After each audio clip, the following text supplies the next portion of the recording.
Hello and welcome to the Last Place Fantasy Football Podcast. My name is Ryan. This is my co-host Josh, and welcome to this podcast this week. Man, we got so much to tell you. Josh, take it away. So, week 2 was just as fun as week 1. I think, without a doubt. Every week's just better and better in the NFL. I love it. Yeah, I mean, we're going to be talking about a couple trends we're looking at. Why I'm panicking after 0-2, even though I shouldn't. But first, which game did you watch this week? So I have to stay loyal. I have to stay loyal every week. I got to watch my Vikings. So I only watched 2 games. I watched the Vikings and Cardinals and the Bucks and the Falcons. So the Vikings game, obviously we lost, and that sucks. Losing 2 in a row. I get it. It's just stupid mistakes. The first week was penalties, and this week was we just couldn't get it together. We just couldn't. Our defense can't stop anything. Just wet tissue paper. So, but our offense is looking surprisingly good.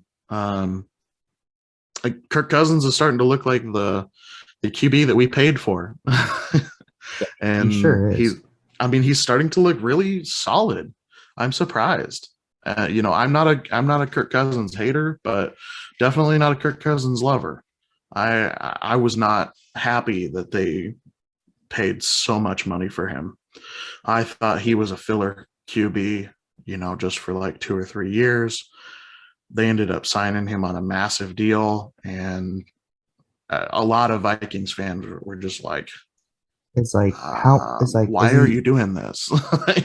Yeah, it's like is he that much better than Case Keenum? Yeah. Is he worth what are we paying him this year? Like $50-something million or something? Yeah, something I don't crazy. know, a ridiculous amount. But he's starting to look like the QB that we paid for originally. And I wish we could have seen this type of gameplay for the last 3 years. Yeah. But, one thing that I loved this week in particular, the Cardinals, week 1, tore up that offensive line that they were playing against. I can't remember who they played against. Tennessee. They tore up their offensive line like nobody's business. This week, they only got 1 sack and a couple of pressures. Kirk Cousins was mighty safe in that pocket. So I was so happy about that. That O-line is just going to get better with time. And I think that was like the first time they were all healthy for a bit. Like there wasn't like a lot of time to gel. It's kind of like what happened with the Ravens as well. But I think Kirk Cousins is going to be fine. Jefferson still looks good. Thielen still looks good. And I mean, KJ Osborne is looking like the solid number 3 receiver. And then you got I am so happy about KJ Osborne. Yeah, I'm so happy about KJ Osborne. Seeing him just explode out of there with that, especially that one play, that one touchdown catch that he got. Oh, that was just great. Watching that, seeing such talent in our third string. We've already got Justin Jefferson, Adam Thielen, just to see that much talent in our third string. And he was keeping up. He was keeping up with it. I'm really, really happy to see that, because having all 3 of them on the field, including Dalvin Cook, that's a lot of talent on the field for Cousins to work with. And I think that's part of their success. Oh, yeah. And then along with the O-line as well. Like, I feel like that it's only going to get better from here, honestly. Yeah, and surprisingly, one of our strong points over the last decade for the Vikings has been the defense. And now this year, the last 2 years, really, we haven't had hardly anything on defense, but our offense has looked good. So maybe new era. I don't know. But I hope we get this whole defensive thing figured out. Yeah, definitely. Hopefully. But this the Falcons game, Falcons-Buccaneers game, I got to watch bits and pieces of it. I was hanging out with my cousin watching it, and he had it up on one screen, and I was watching the Vikings on another. And he's a big Falcons fan, so he was ranting and raving the whole time. But Falcons have been struggling the last couple of weeks. They've really struggled against some decent defenses, and they actually got into a groove though this week. They were outpaced by Tampa Bay, but they still got into a groove and they were scoring. They looked like a good offense, but they were just outpaced. Cordero Patterson, like, yeah, that's where it's like, whoop, sorry, Mike Davis, but it looks like it's Cordero Patterson time. I like that. I like Cordero Patterson. I wasn't a believer at the beginning of the season. When I saw him on their running back roster, I just started laughing because, the Vikings drafted him and used him as a wide receiver for years. Yeah. And then he bounced around the league to a couple different teams, but apparently he's landed at a pretty good spot in Atlanta. So, yeah, I'm happy for him. I'm glad he's making a difference on that team. But I was never a Cordero Patterson believer or a Mike Davis believer. I thought that there it would be you were the Kyle if Pitts you look believer. Back, yeah, I was a Kyle Pitts believer, but also their undrafted rookie running back that they dropped week one. Who has since that was my dark horse. Who has since been picked up by the Rams. Yeah. And so I mean he could do something there, but he's got a lot of competition there. So that was my dark horse this year. And when he got dropped, I was like, oh my God, really? Yeah. Dang if it helps you, Irv Smith was my dark horse, and and he got injured. Meniscus later, and at least he didn't get dropped by a team though. Like that's that was like embarrassing for me. I'm like, dang it, dude. It's like, oh yikes.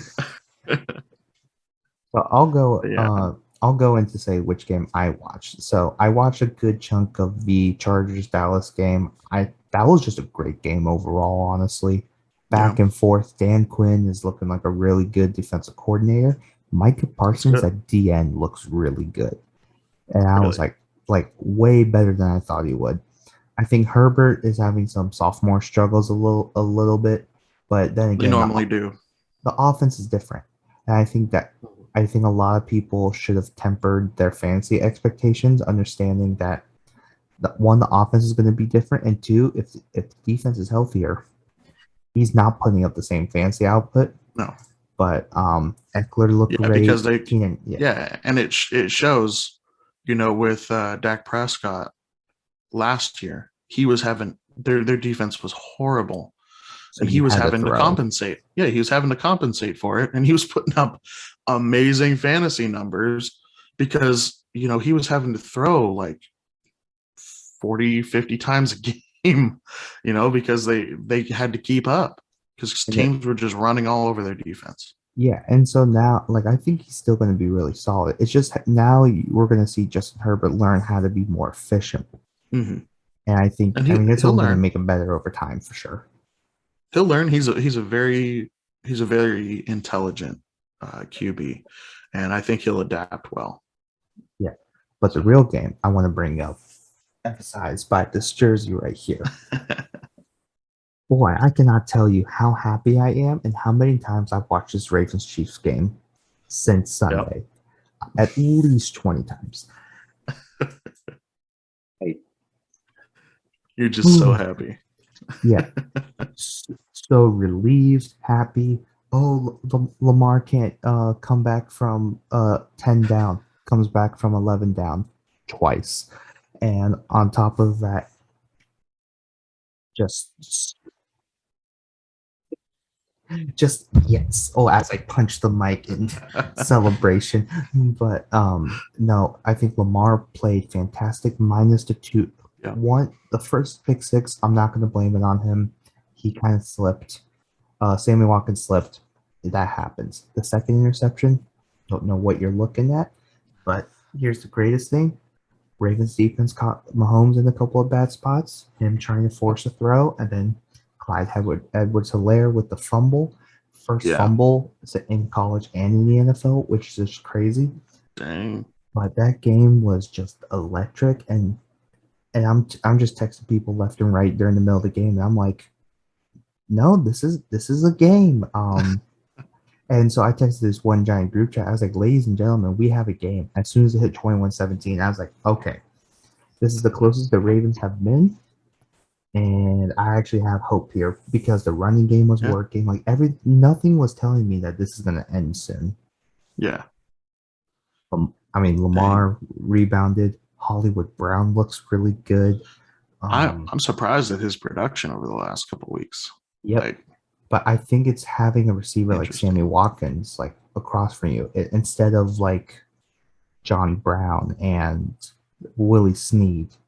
Like having Sammy Watkins there is a legitimate factor.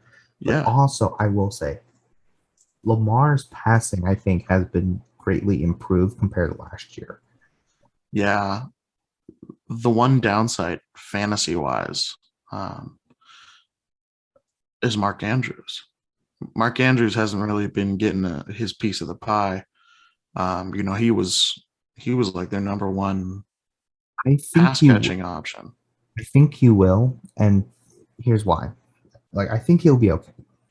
And the biggest reason, as I am still giddy about this victory, is the fact that if you're seeing Hollywood and Sammy Watkins take off, you have to account for them. In past years, they literally went, you know what? Our corners may not be good one-on-one, but against this Ravens offense, we can play them one-on-one. Yeah. I think you can do that now. Sammy Watkins, Rashad Bateman coming in later, and then Hollywood. It's going to open up for Mark Andrews. To me, it's a matter of when, not if. Yeah, it's going to spread the defense and cause him not to, play so close. What's crazy is that he had a good day. He had a good day last week. Yeah, he had 5 catches.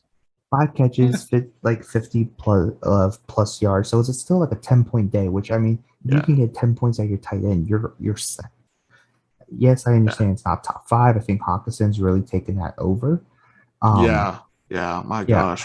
Hawkinson. I think Hawkinson has secured the number 4 spot, but like Mark Andrews is still going to be just fine. I mean, literally, it's just a matter of time. Everyone knew he was the number 1 option, so they're treating him like the number 1 option. Then with the Ravens offense, when your number 2, your number 3, your number 4 option starts taking off, and you have to account for them, that leaves your number 1 option open. So, like, I'm not worried. The connection still looks great. Like, Lamar and Mark Andrews still have great chemistry. It was literally also for that game. The Chiefs were like, we're not letting Mark Andrews beat us. And it's like, Lamar, you're going to have to throw what they didn't account for, which, side note, and I think a lot of teams are going to do this. Chris Jones is not that good of a defensive end. And I think a lot of teams that have athletic quarterbacks expect this to happen. I think the Ravens kind of exposed it to be like, hey, maybe your D-line might be a little too big. Because Chris Jones is a true game wrecker, especially on the inside. But when you have Derek Nandi and Jaron Reed, like, you don't need that. However, by putting him in space, you essentially lose his effectiveness. Yeah. So I think a lot of teams are actually going to try to do a zone read off his side and just mess with him, just because now he's going to have to adjust and learn how to do it. Now, Frank Clark, you don't do that to Chris Jones. You can definitely do that. It's just something to keep an eye. It's something to keep an eye on.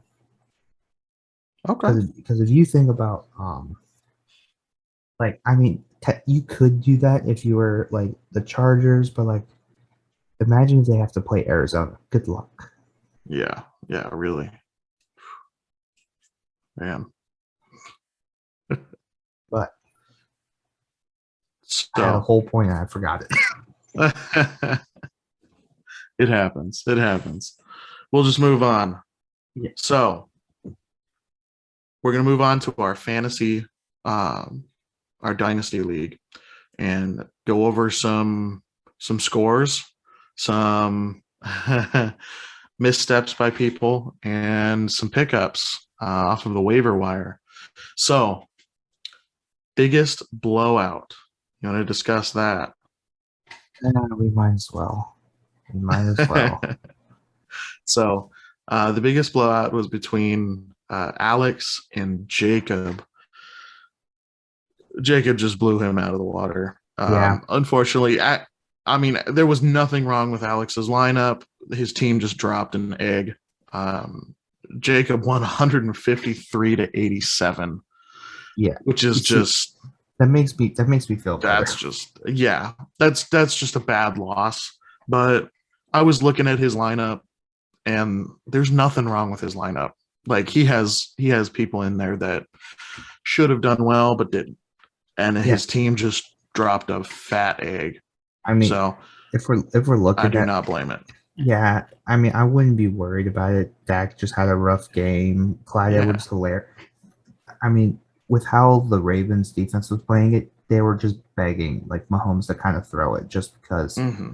I mean, on top of that, they never really gave him a chance to get going. Like there was no rhythm at all, and and then the fumble really hurts. But like Golladay, Antonio Brown, like you and I were saying it, you just don't know which Bucs receiver is going to take off. This week was Mike Evans. This past, and then the week before was Antonio Brown and Godwin. You just don't know. And then Kittle, bit concerning. But I mean that whole but San Francisco as a whole has really kind of struggled, and so I'm just like, just give them time. It'll be okay. We'll see what happens though. Mm-hmm. But I mean, and I would say Diggs got 17 points, and even he didn't look that good. Yeah, he struggled. He only brought in 4 out of his 8 targets, which is not Diggs like at all. You know, he's usually he normally catches just about everything. And I account that just going against Xavier Howard, honestly. But if we look at Jacob's team here, like Russ took off, David Montgomery did good, Davante Adams did good, Scary Terry did good. Your kicker gets 12 points. Yeah, he had an all around fairly good day. His tight end and one of his flex spots just struggled. Yeah, and that's it. So, yeah, I mean, he had a good day. But it was really just Alex. Alex had a very bad day. Yeah, it's just one of those weeks. You can't do anything about it. Yeah. So, moving on to our next one, which is our closest matchup in fantasy. I have that as Ethan and Philip. Yes. And this was like one of the interesting ones to watch. I was kind of keeping up with everybody's score throughout Sunday and even into Monday. This also might be the highest scoring matchup. Yeah, it definitely was. And the reason for that is Philip had Derrick Henry, but Ethan had Lamar Jackson and Cooper Kupp. Yeah, and Cooper Kupp. They both, Kupp and Jackson, both scored 40 points. Let's also not forget that's nuts. Philip had a Buffalo defense too. Yeah.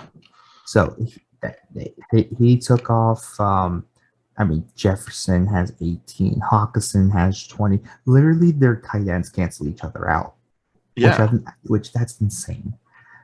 You had a good day. But then on each side, there's Gronk, Calvin Ridley, Nuke, Nick Chubb did good, Henderson. Yeah. And then obviously Lamar. Yeah. I mean, what really just took off for Ethan was Kupp and Lamar. Yeah.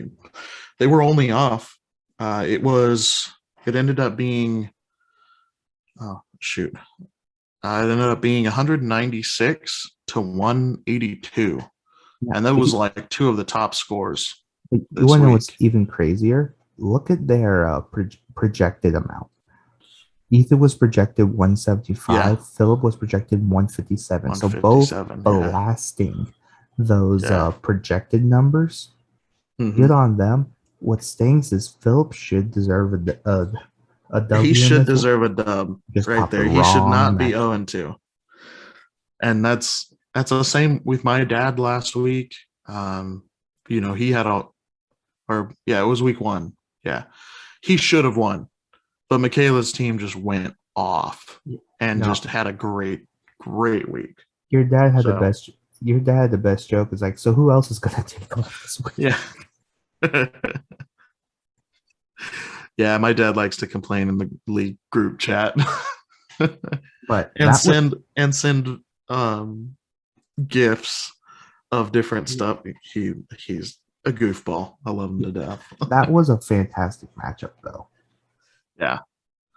Yeah, this is a great matchup, and it was awesome to watch. Just both of their teams just taking off, especially with Derrick Henry.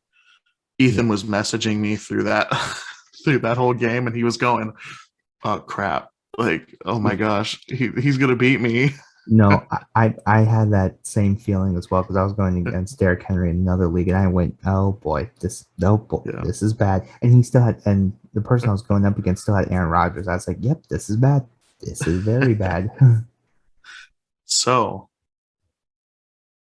one thing I actually wanted to talk about. Oh, please don't. That's not technically in our topics to talk about today, but I wanted to bring it up because I'm proud. I beat Josh last week. We're not gonna talk about this. You know what? Today's a great show. We'll see you next week. You wanna tell him how much I beat you by, Josh? Alrighty. So I lost 183 to 120. I was projected to lose already by like 6 points or something like that, and it just got worse. And I'm 0-2. It's been a great year, guys. It's been a great job researching. I'm preparing for 2020. No, just kidding. He's already in rebuild. Year 1. Yeah. No, let me just say I'm actually kind of concerned because I think more than anything this year has kind of shown me I have some serious looking at with my team. As far as definitely roster construction, I'm very concerned. I think the quarterbacks will get better over time. I mean, I'll take the growing pains right now. Yeah. As of right now, though, I will say I think I found my starting quarterback in Darnold, so that makes me happy. And I told him I was willing to do this. Told him I was willing to do this. I'm going to do this. So I'm going to talk about why my roster is actually why I'm slightly panicking. And I'm willing to go through this. I think the first big reason why is Antonio Gibson. Yeah. That has scared me more than anything, especially because, I mean, yes, he's getting the carries. He's not getting the targets like we all thought he would. Because has basically stolen that from him again. And so I'm not happy about that, honestly. Yeah. And then on top of that, I think AJ Brown has severely disappointed. I think Julio did good this week, and I wish I put him in the lineup, but AJ Brown's regression has not been pretty. And see, that's why I don't know. That's why I didn't want to touch the Titans wide receiving core. I know they're both stars in their respective, or were both stars on their respective teams, but bringing them together, the target share is not going to be enough. And there's because remember, that's only half of the team. So if throwing the ball is only half of the game. If you're constantly throwing the ball, then you can have 2 top wide receivers. I mean, look at Tampa Bay. They can produce 2 top wide receivers in Mike Evans and Chris Godwin. They also don't have a Hall of Fame running back, though. Exactly. They don't have Derrick Henry in their backfield. And you gotta feed the king because he's what's gonna win you the game. So do you want to get into it now? Why I think we should do you want to get into Derrick Henry now? Because we can. For me, let's just do it. for me having both Titans receivers, I think Yeah. Derrick Henry's development as a pass catching running back is Yeah. freaking me out as AJ Brown and Julio Jones owner. And let me just tell you, I've already put Julio Jones on trade block. Personally for me, I'm always willing to listen to trades. I think Julio still has 2-3 years left in the tank, probably closer to the 2 years, but Derrick Henry right now, and we check the stats, he is on pace for 75 targets this year. Yep. Pass catching. You already know he is going to get 3 quintillion rushing attempts. If he is getting 50 plus targets, he is going to single-handedly win leagues. Yeah. I mean, and that terrifies me bit. Because no matter what I'm going to do, and even though I have AJ Brown and I want to get that play action passing game, that still remains to be seen with Tennessee. And AJ Brown is still kind of there. He's still, but he's young. He's young. He's a young wide receiver. I don't know how Julio Jones is going to adapt. I mean, we're only 2 games in, so he adapted. We don't know how it's going to adapt to being in that kind of offense. So it'll be interesting to watch it. I will progress, but having Derrick Henry take some of those targets that scares me. That should scare any wide receiving owner on the Titans. Yeah, because now the thing is like and have any Derrick Henry owners praising Jesus, because that's a gift from God. My gosh, he is literally going to single-handedly win leagues. We're going to put it on record. This is a Derrick Henry target watch league. Our podcast will be watching the target, because without a doubt, I think this is starting to become a trend. And I'll bring this up. Guess how many targets he has ever had? The highest in his career was last year at 31. He is on pace right now for 75. That is such a huge development, and he was already RB4, honestly, behind CMC, Dalvin Cook, Kamara, and then him. But now you're getting him involved with target share. Yeah. Oh no. That just brings up his level of play. He rivals CMC now. He may not be as consistent, but when he hits, he will hit higher. AKA 60 points this week. Yeah. Talk about, getting almost 200 yards rushing, nearly 50 a little over 50 yards in catches. That's a solid game right there for any running back. Derrick Henry, he can make that happen. Shoot, 8-9 times a year. What do you win your league? Because he's scoring the equivalent of three people right now. Exactly. And you can't go up against that. And week it's one, like having CMC. Yeah, week 1 was an aberration. I'm willing to just kind of throw that out the window a bit. Week 2, they had a hard time. They had a hard time week 1. They could not get anything going. So, you're gonna have weeks like that. Yeah. So now back to why I'm panicking. I have Julio and I have AJ Brown.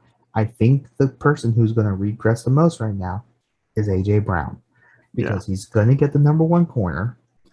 He has to lose touches to Derrick Henry, and then Julio gets the easier matchup. I think legitimately I might be starting Julio. I don't know if I'm thinking about putting AJ Brown on my bench right now. But my issue on top of that is Allen Robinson has not been producing at all, because he has the budget QB offense and Matt Nagy, and then freaking no quarterback help whatsoever.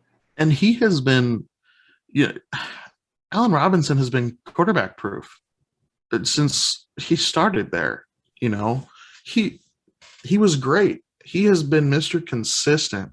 I had him in many leagues on my redraft leagues, for many years. And all of a sudden now he's dropped off. And I don't think Honestly, it's I'm really him. glad I didn't pick him up. I picked up Jamar Chase over him. And I'm actually kind of glad I didn't, or I Yeah, did pick up Chase. like I'll tell you right now, like I so I guess this is me being very helpful. I don't think it's him. I think it's the kind of the offense and the fact that they've kind of gone through two buzzsaws already with the Yeah. with Bengals. I mean, he finally scored versus the Bengals, but he went through LA the first time. Like the targets have kind of been there, which actually that would be a good thing to bring up right now. So his targets as of right now, he has 15 targets all season. He had 4 last week. Jeez. 2 for 24 and yeah, 2 for 24 and a touchdown. Like, and it's like, come on. Like, what can you do with that? Yeah. And he, like, as of right now, overall PPR, as I am looking at it, according to Sleeper, he is 140 overall. And I paid up a Jeez. 4th rounder.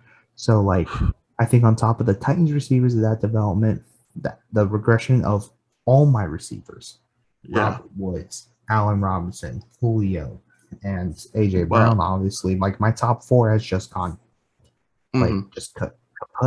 My top receiver and has that's been why Debo Samuel. I was not very high on Robert Woods. Not very high on Robert Woods this year. I knew Cooper Kupp was probably going to be taking over a majority of the target share, just because of Stafford, the way he plays. Um, he's a deep ball type of guy. I mean, look at Kenny Golladay, look at Calvin Johnson, Golden Tate, Golden Tate, all of his star wide receivers that have been on his team, they're deep threats. And Robert Woods can be, but Cooper Kupp has just been much more efficient. So like, and I'll defend why I took Robert Woods over Cooper Kupp, and the biggest reason is Robert Woods was always used on the fly sweep, so he was getting carries. So I like that. But on top of that, like he was also the healthier player. But then on top of that, he was always the intermediate guy. And so eventually I think with Cooper Kupp, they're going to pay attention to him. Yeah. And so I'm hoping it shifts over towards Robert Woods at some point. But no, that's kind of my problem at the moment. That may be a later on in the year thing. And I think a lot of my like beliefs have been that were I thought solidified during the draft have actually just become more questions. Basically, is Antonio Gibson going to be the true number one? Is AJ Brown and Julio actually going to work, or is Allen Robinson still going to get targets? Yeah. So it's a wait and see. Yeah, and there's rumors around Antonio Gibson, having just an injury. I've just been hearing rumors. Yeah, it's like a phantom injury that's keeping him from going 100%.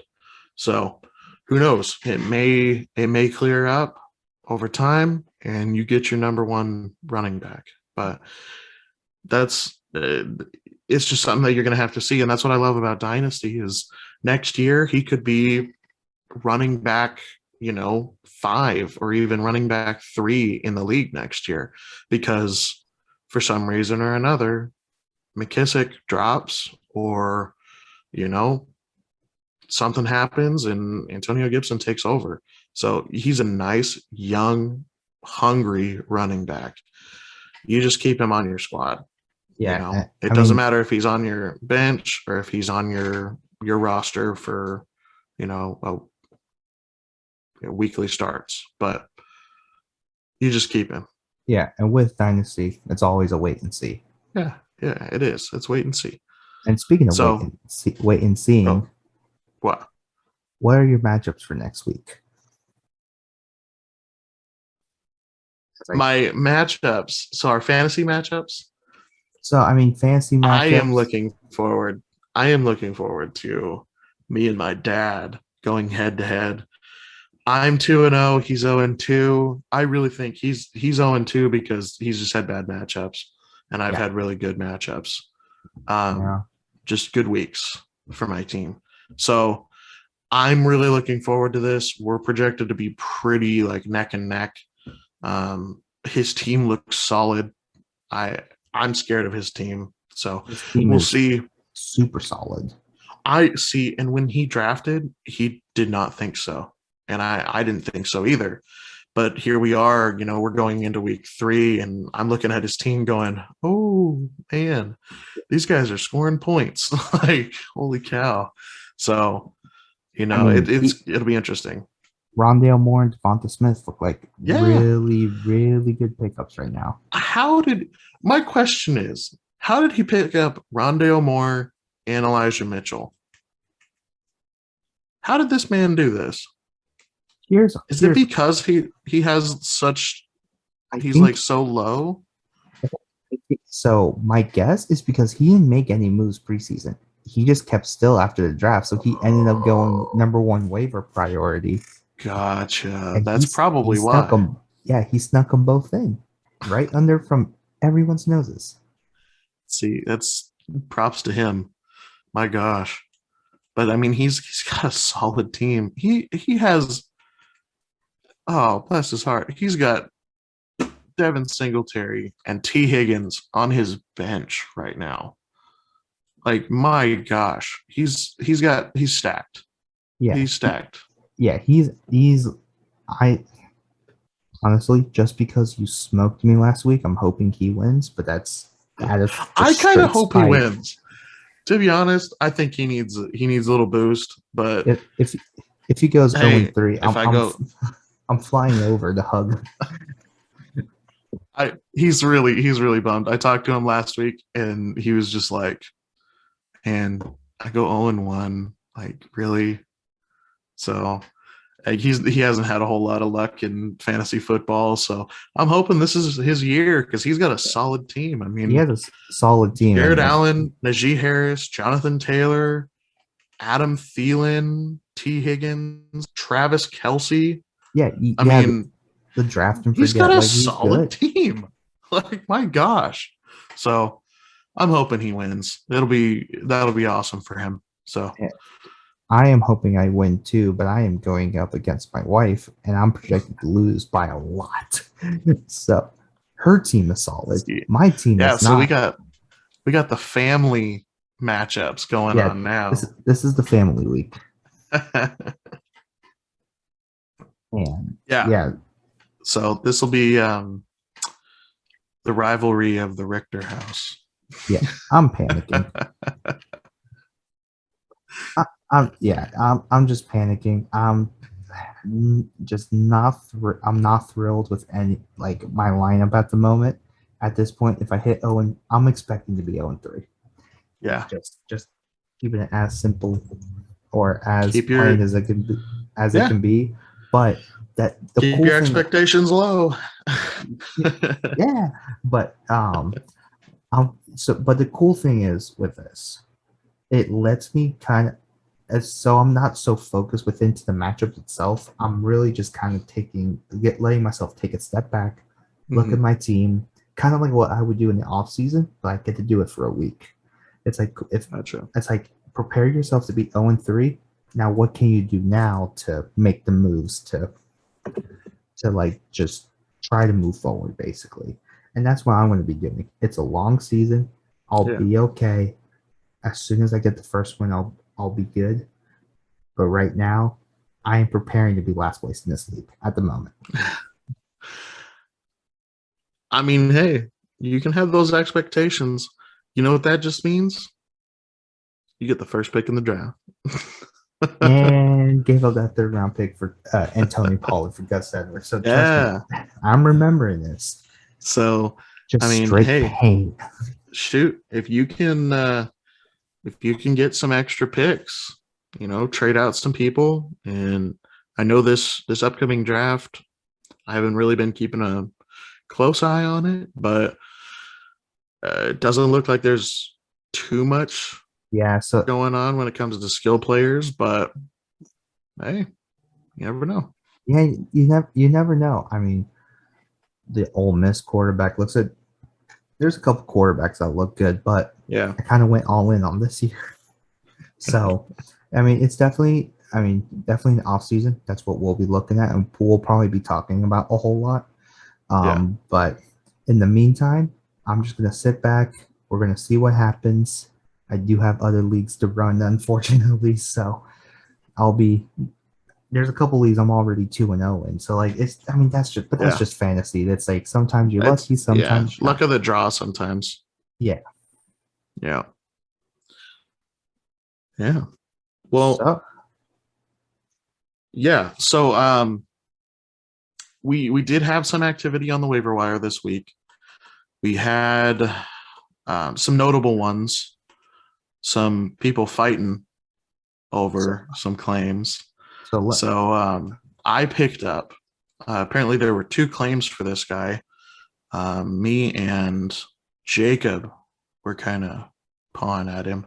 I ended up winning, but KJ Osborne.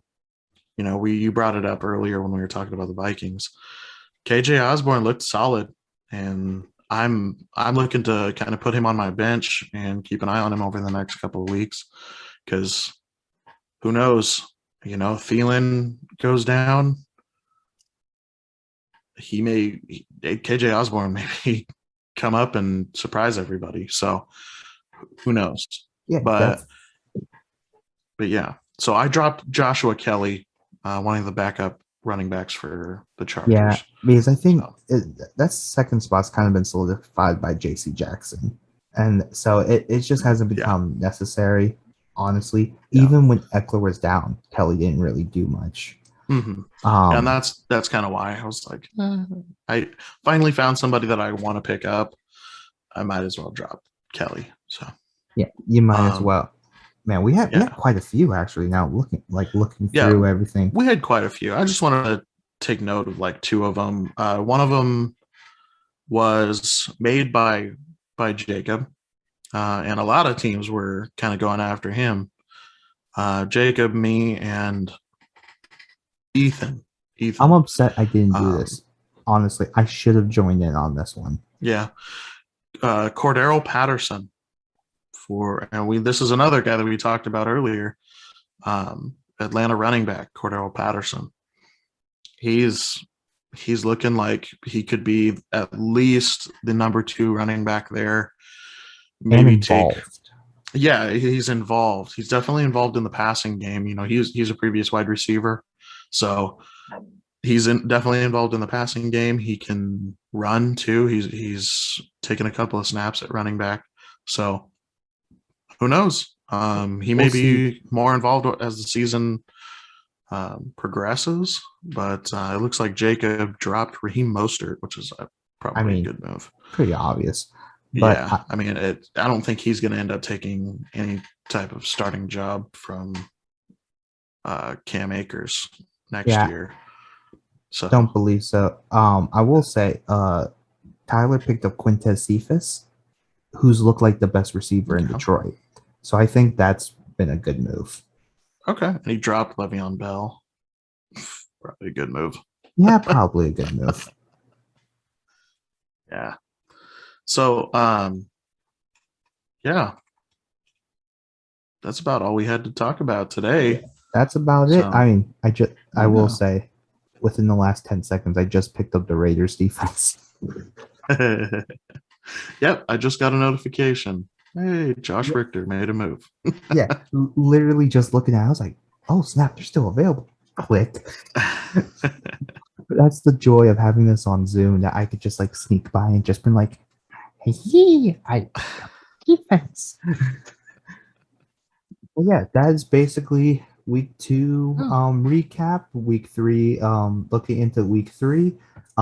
Get ready to see me panic or rant next week. We'll see what happens. But in the meantime, thank you all for joining us. Last Place Fantasy Podcast. We're going to see y'all next week, and hopefully another great week of football. Oh, yes. See you guys. All right, see you. Ooh.